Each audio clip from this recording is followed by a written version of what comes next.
नमस्कार दोस्तों, आइए जानते हैं आज राजस्थान के दिन भर की ताजा और बड़ी खबरें। आज राजस्थान से पहली खबर है कि अलवर में कांवड़ यात्रा में करंट फैलने से 2 श्रद्धालुओं की मौत। जानकारी के अनुसार कांवड़ी डीडीएच यात्रा में चल रहा DJ truck high tension line से टच हो गया था। इसके बाद जमीन पर करंट फैल गया। घटना से गुस्साए लोग मृतकों के परिजनों को मुआवजे की मांग को लेकर लक्ष्मणगढ़ सीएचसी के बाहर धरने पर बैठ गए थे। शाम को मृतकों के परिजनों को 10-10 लाख रुपए की आर्थिक सहायता दिए जाने पर सहमति बनी।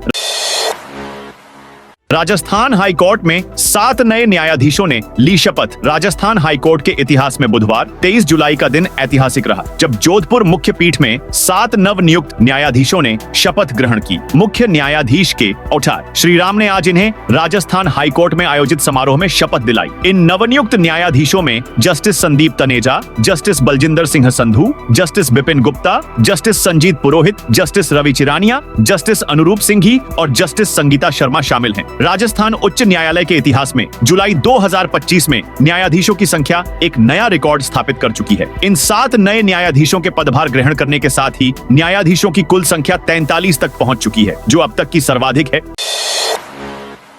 उप मुख्यमंत्री बैरवा बोले कांग्रेस सरकार ने बंद किए थे छात्र संघ चुनाव। उप मुख्यमंत्री प्रेमचंद बैरवा जोधपुर प्रवास पर रहे। इस प्रवास के दौरान मीडिया से बात करते हुए उन्होंने छात्र संघ चुनाव के सवाल पर स्पष्ट करते हुए कहा कि भाजपा की सरकार ने चुनाव बंद नहीं किए थे। कांग्रेस की सरकार और मुख्यमंत्री अशोक गहलोत ने छात्र संघ चुनाव को पूर्णतया बंद किया। अभी प्रवेश प्रक्रिया चालू है। हम व्यवस्थित तरीके से विश्वविद्यालय में एजुकेशन और इंफ्रास्ट्रक्चर को मजबूत करने का कार्य कर रहे हैं। साथ ही नई शिक्षा नीति को ज्यादा से ज्यादा लागू करने का कार्य कर रहे हैं। उन्होंने कहा कि हमारा उद्देश्य है कि छात्रों को अच्छी शिक्षा मिले, इसी पर सरकार कार्य कर रही है। फिलहाल चुनाव करने का सवाल पूछे जाने पर कहा कि हमारी सरकार सिर्फ और सिर्फ इंफ्रास्ट्रक्चर और अच्छी शिक्षा देने का कार्य कर रही है। फर्जी पट्टे मामले में हेरिटेज निगम के 4 अधिकारी सस्पेंड। जयपुर में सरकारी जमीन पर गलत ढंग से पट्टे जारी करने के मामले में स्वायत्त शासन विभाग ने नगर निगम हेरिटेज के खिलाफ बड़ा एक्शन लिया है। बुधवार को स्वायत्त शासन विभाग ने नगर निगम की पूर्व लैंड शाखा उपयुक्त लेखक, कनिष्ठ अभियंता और कनिष्ठ सहायक को सस्पेंड कर दिया है। इसके बाद अब विभाग के स्तर पर इस पूरे मामले की रिपोर्ट सरकार को भेजे जाने की तैयारी की जा रही है। दरअसल जयपुर नगर निगम हेरिटेज की नेहरू नगर पानी पेच में करोड़ों रुपए कीमत की जमीन के निगम ने गलत तरीके से पट्टे जारी कर दिए थे। निगम अधिकारियों ने नंबर का हेरफेर कर निगम की जमीन के निगम से ही पट्टे उठाए थे।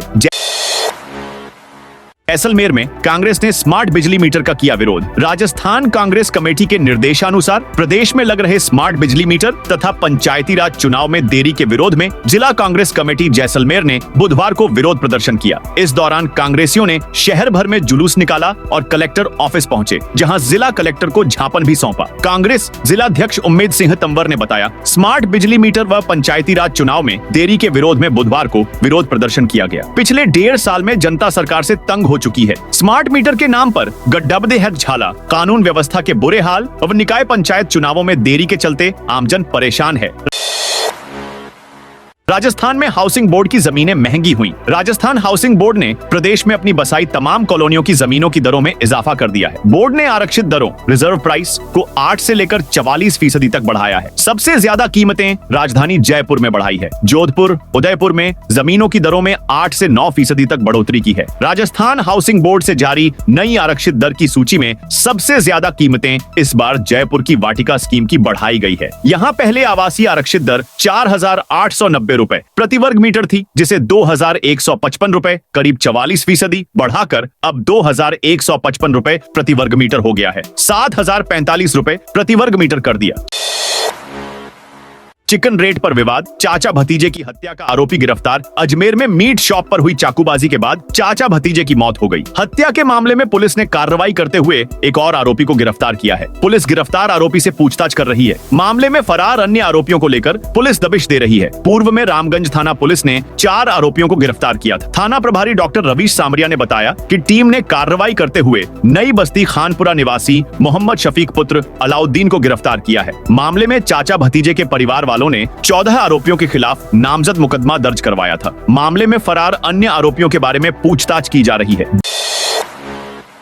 बीकानेर में स्पा सेंटर पर पुलिस ने मारीरेड बीकानेर के जोशीवादा क्षेत्र में संचालित हो रहे एक स्पा सेंटर पर कार्रवाई करते हुए पुलिस ने 8 लोगों को गिरफ्तार किया है। इसमें 4 युवतियां शामिल हैं जो दिल्ली, श्रीगंगानगर और चूरू क्षेत्र की रहने वाली है। पुलिस ने इस मामले में 4 युवकों को भी गिरफ्तार किया है। एक के मोबाइल में आपत्तिजनक चैटिंग भी मिली है।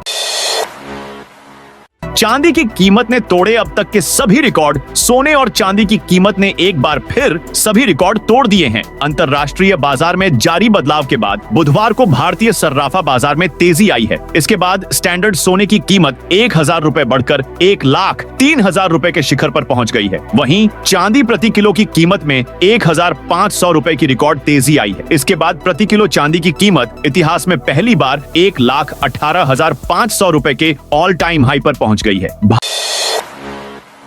भाजपा हर बूथ पर करेगी पौधारोपण। प्रधानमंत्री नरेंद्र मोदी के आह्वान पर भाजपा ने एक पेड़ मां के नाम अभियान के तहत प्रदेश में वन एवं पर्यावरण अभियान शुरू किया है। इसके तहत बुधवार को दौसा जिला मुख्यालय पर पौधारोपण किया गया। पार्टी के पूर्व प्रदेशाध्यक्ष अशोक परनामी, वरिष्ठ नेता जगमोहन मीणा व जिलाध्यक्ष लक्ष्मी रेला समेत अन्य पदाधिकारियों ने गेटोलाव रोड स्थित आदर्श विद्या मंदिर स्कूल के मैदान में पौधे लगाए, जहां भाजपा नेताओं ने मौजूद लोगों को पौधे लगाने के साथ पर्यावरण संरक्षण का संकल्प दिलाया। अभियान को मां के प्रति श्रद्धा और प्रकृति के प्रति जिम्मेदारी का माध्यम बता। साल के आखिरी में हो सकते हैं पंचायती राज और निकाय चुनाव देश में। इस साल के आखिर तक दिसंबर में पंचायती राज और शहरी निकायों के चुनाव एक साथ कराए जा सकते हैं। पंचायती राज संस्थाओं के पुनर्गठन पर बनी कैबिनेट सब कमेटी जल्द ही सरकार को पुनर्गठन पर रिपोर्ट सौंपने की तैयारी में है। पंचायत पुनर्गठन पर बनी कैबिनेट सब कमेटी के मेंबर सामाजिक न्याय और अधिकारिता मंत्री अविनाश गहलोत ने कहा कि आने वाले 15 से 20 दिनों में रिपोर्ट तैयार कर सीएम को सौंप दी जाएगी। मुख्यमंत्री स्तर पर पंचायती राज संस्थाओं और जिला परिषदों के पुनर्गठन को लेकर अंतिम निर्णय लिया जाएगा। गहलोत ने कहा, यदि सब कुछ योजना के अनुसार हुआ तो दिसंबर तक प्रदेश में पंचायतों और नगर निकायों के चुनाव एक साथ कराए जा सकते हैं। इससे न सिर्फ प्रशासनिक कार्यों में समन्वय बेहतर होगा, बल्कि चुनावी खर्च और संसाधनों की भी बचत होगी। राजस्थान में 12,000 से अधिक पदों पर होगी भर्ती। राजस्थान लोक सेवा आयोग आरपीएससी की ओर से 5 विभागों में 12,121 पदों पर भर्ती की जाएगी। मंगलवार को इन 5 विभागों में निकाले गए पदों की प्रस्तावित एग्जाम डेट घोषित की गई। इनमें सबसे ज्यादा 6,500 पद माध्यमिक शिक्षा विभाग में वरिष्ठ अध्यापक के हैं। वरिष्ठ अध्यापक के पदों के लिए अगले साल 12 से 16 जुलाई को एग्जाम होगा। आयोग के मुख्य परीक्षा नियंत्रक आशुतोष गुप्ता ने बताया, आयोग भर्ती के एग्जाम की एडवांस प्लानिंग कर रहा है। ऐसा पहली बार हुआ है कि आवेदन अभी शुरू भी नहीं हुए हैं और एग्जाम की प्रस्तावित डेट घोषित कर दी गई है। जयपुर में प्रॉपर्टी कारोबारी के इनकम टैक्स की छापेमारी। जयपुर में एक प्रॉपर्टी कारोबारी के ठिकानों पर बुधवार दोपहर को इनकम टैक्स डिपार्टमेंट ने रेड डाली। जमीन के एक बड़े सौदे में 1 करोड़ से ज्यादा के कैश लेन देन के इनपुट पर यह कार्रवाई की गई। आयकर विभाग की टीम मौके पर मिले डॉक्यूमेंट्स और डिजिटल डिवाइस की जांच कर रही है। सूत्रों के मुताबिक आयकर विभाग की अन्वेषण शाखा की ओर से छापेमारी की कार्रवाई की जा रही है। आयकर विभाग को सूचना मिली कि गोपालपुरा मोड़ के पास सैनी प्रॉपर्टी की ओर से जमीन का एक बड़ा सौदा किया गया है। प्रॉपर्टी कारोबारी की ओर से टैक्स चोरी के लिए कैश में लेन देन किया जा रहा है। 1 करोड़ से ज्यादा के कैश में बुधवार दोपहर सौदा होगा। आयकर विभाग की ओर से गोपनीय सूचना पर आगे की कार्रवाई शुरू की गई और टीम ने प्रॉपर्टी कारोबारी के ऑफिस में दबिश दी। गहलोत बोले, देश से लोकतंत्र खत्म हो रहा है। पूर्व सीएम अशोक गहलोत ने उपराष्ट्रपति पद से जगदीप धनखड़ के इस्तीफे को लेकर केंद्र सरकार और बीजेपी पर निशाना साधा है। गहलोत ने कहा, जगदीप धनखड़ 15 दिन पहले तक कह रहे थे कि 2027 तक पर रहूंगा। आखिर ऐसा क्या दबाव पड़ा, ऐसा क्या हुआ कि इस्तीफा देना पड़ा? धनखड़ का स्वास्थ्य ठीक है, किस दबाव में इस्तीफा दिया ये तो वो खुद बताएंगे या उनकी अंतरात्मा जाने। उन्होंने कहा, यह जो हम बार बार कहते हैं कि देश से डेमोक्रेसी खत्म हो रही है, मैं बार बार बोल रहा हूँ कि लोकतंत्र खत्म हो रहा है। यह घटना उसी का संकेत है। गहलोत प्रदेश कांग्रेस मुख्यालय में परसराम मदेरणा की जयंती पर श्रद्धांजलि देने के बाद मीडिया से बातचीत कर रहे थे।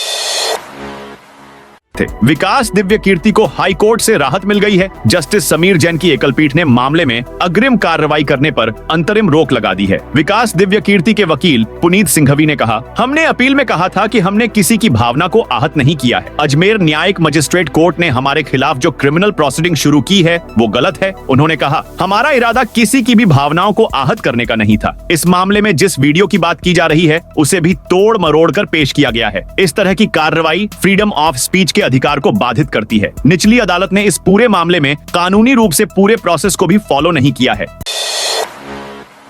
राजस्थान में सांवलिया सेठ को अजब गजब चढ़ावे। चित्तौड़गढ़ स्थित भगवान श्री सांवलिया सेठ को अजब गजब चढ़ावे आते हैं। पिछले दिनों पोकलेन मशीन, डंपर, अफीम के पौधे, चांदी के रावण, फ्यूल मशीन, चांदी की हथकद्दी, बैलगाड़ी, पगद्दी तक भक्तों ने भेंट किए हैं। अब एक भक्त ने चांदी के बुलेट के साथ गण और लहसुन दान किए हैं। दावा किया जा रहा है कि पहली बार ऐसा है कि किसी श्रद्धालु ने गण चढ़ाई है। जयपुर में काले हनुमान मंदिर दर्शन करने पहुंची अनन्या पांडे अपनी आने वाली फिल्म तू मेरी मैं तेरा की शूटिंग के सिलसिले में जयपुर आई। बॉलीवुड एक्ट्रेस अनन्या पांडे ने मंगलवार को काले हनुमान जी मंदिर में दर्शन किए। फिल्म की सफलता के लिए प्रार्थना की। उन्होंने मंदिर में सफेद गुलाब चढ़ाया। फिल्म में अनन्या के साथ लीड रोल निभा रहे अभिनेता कार्तिक आर्यन भी इन दिनों जयपुर में हैं। दोनों करण जौहर के प्रोडक्शन हाउस के बैनर तले बन रही इस रोमांटिक कॉमेडी फिल्म की शूटिंग में व्यस्त हैं। पोषाहार का मिल्क पाउडर घर ले जाते टीचर को पकड़ा। भीलवाड़ा जिले में एक सरकारी स्कूल से मिल्क पाउडर ले जाते टीचर को ग्रामीणों ने पकड़ लिया। उन्होंने टीचर का बैग खुलवाकर देखा तो उसमें मिल्क पाउडर की 3 थैलियां मिली। ग्रामीणों ने जब मिल्क पाउडर के बारे में पूछा तो टीचर घबरा गया और उनसे दूसरी स्कूल में सप्लाई करने के लिए कहा। मामला जहाजपुर क्षेत्र के जमोली पंचायत की राजकीय उच्च प्राथमिक विद्यालय बदनपुरा का है। दरअसल स्कूल की छुट्टी होने के बाद दोपहर करीब 1 बजे टीचर सचिन टाक अपने बैग में मिल्क पाउडर की थैलियां डालकर ले जा रहा था। जब वह स्कूल से बाहर निकाला तो गांव के एक व्यक्ति ने उसे रुकवा लिया और उसका बैग चेक किया। बैग को चेक करने पर उसमें मिल्क पाउडर की 3 थैलियां मिली। रामेश्वरम के लिए रवाना हुई भारत गौरव पर्यटक ट्रेन रामेश्वरम मधुरई तीर्थ यात्रा पर वरिष्ठ नागरिकों की विशेष ट्रेन बुधवार को जयपुर से रवाना हुई। दुर्गापुरा स्टेशन से इस ट्रेन को राजस्थान सरकार के देवस्थान मंत्री जोराराम कुमावत ने हरी झंडी दिखाकर रवाना किया। यह यात्रा देवस्थान विभाग की वरिष्ठ जन तीर्थ यात्रा योजना के तहत आयोजित की गई है, जिसमें कुल 800 यात्री शामिल हैं। इनमें से 776 यात्री राजस्थान के 11 जिलों से हैं। ट्रेन 25 जुलाई को रामेश्वरम पहुंचेगी और मधुरई होते हुए वापस लौटेगी।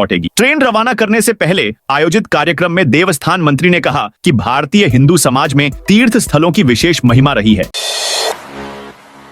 राजस्थान यूनिवर्सिटी में छात्रों ने छात्र संघ कार्यालय का तोड़ा ताला। राजस्थान में छात्र संघ चुनाव की मांग को लेकर विरोध लगातार बढ़ता जा रहा है। बुधवार को राजस्थान यूनिवर्सिटी के छात्र संघ कार्यालय में नाराज छात्रों ने ताला तोड़ विरोध प्रदर्शन किया है। प्रदर्शनकारियों ने कहा कि अगर सरकार ने समय रहते प्रदेश में एक बार फिर से छात्र संघ चुनाव बहाल नहीं किए तो आने वाले समय में उग्र आंदोलन किया जाएगा। राजस्थान यूनिवर्सिटी के छात्र नेता देव पलसानिया ने कहा, पिछले 3 साल से राजस्थान यूनिवर्सिटी में बना छात्र संघ कार्यालय आम छात्रों के लिए बंद है, जबकि इस कार्यालय से आम छात्रों की समस्या का समाधान होना चाहिए था। यूनिवर्सिटी प्रशासन ने यहाँ ताला लगा रखा था, इसे आज मैंने तोड़ दिया है। न्यायिक कर्मचारियों की हड़ताल छठे दिन भी जारी। डूंगरपुर जिला न्यायालय परिसर में न्यायिक कर्मचारी अपनी विभिन्न मांगों को लेकर पिछले 6 दिन से हड़ताल पर है। हड़ताल के छठे दिन न्यायिक कार्मिकों ने आज बुधवार को शहर में रैली निकालते हुए कलेक्ट्रेट पर प्रदर्शन किया। सीएम के नाम झापन सौंपते हुए मांगों को जल्द पूरा करने की मांग की है। हड़ताल के चलते न्यायिक कार्य प्रभावित हो रहा है। राजस्थान न्यायिक कर्मचारी संघ के बैनर तले न्यायिक कर्मचारियों की हड़ताल पर पिछले 6 दिन से जारी है। हड़ताल के तहत न्यायिक कार्मिक कोर्ट के बाहर धरना प्रदर्शन कर रहे हैं। हड़ताल के छठे दिन कर्मचारियों ने अपनी मांगों को लेकर शहर में आक्रोश रैली निकाली। रैली धरना स्थल से रवाना होकर शहर के विभिन्न मार्गों से होकर गुजरी और तहसील चौराहे से होते हुए कलेक्ट्रेट पहुंची, जहां न्यायिक कार्मिकों ने प्रदर्शन किया।